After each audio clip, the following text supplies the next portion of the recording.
တော့ရဲ့နောက်ထပ်လေးချိန်ကတစ်မျိုးက lens ဝါလုံးလေးတစ်ချောင်းလောက်ယူလိုက်မယ်ဒါမှမဟုတ်လည်းတစ်ခုခုပိုင်လုံးဖြစ်ဖြစ်ယူလို့ရတယ်ပြီးတော့လို့ရှိရင်ရှေ့တော့ကိုခွာလိုက်မယ်ခွာပြီးတော့ဆိုရင်ရှေ့ကိုရှေ့တလားလောက်လာလိုက်မယ်လာပြီးတော့ဆိုရင်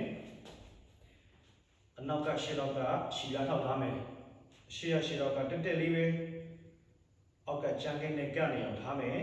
ပြီးရင်ဒူးကောင်းလေးကိုဖြည်းဖြည်းလေးအောက်ကိုဝေးချလိုက်မယ်ဒီဘက်ကဒူးကောင်းနဲ့ကြမ်းကိန်းနဲ့မထိထိလေးပဲလူလေးပဲအောက်မှာ1 2 3 4 5 second ပြန်ထားမယ်ပြီးရင်ဖြည်းဖြည်းလေးပဲ down 1 2 3 4 5 up ဟုတ်တယ်ပြီးရင်ဖြည်းဖြည်းလေးပဲ1 2 3 4 5 okay ဒါမျိုးကို7ကြိမ်သွားမှာဖြစ်တယ်တစ်ဖက်ကို7ကြိမ်ဒီဘက်တစ်ဖက်ပြီးသွားလို့ရှိရင်ဒီဘက်တစ်ဖက်ကို7ကြိမ်ဖြစ်တယ် okay ပြမယ်နော်အစားလေးဆုံးထိပြမယ်နော်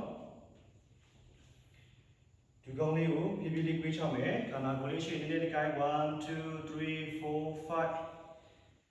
4ကြိမ်1 2 3 4 5 5ကြိမ်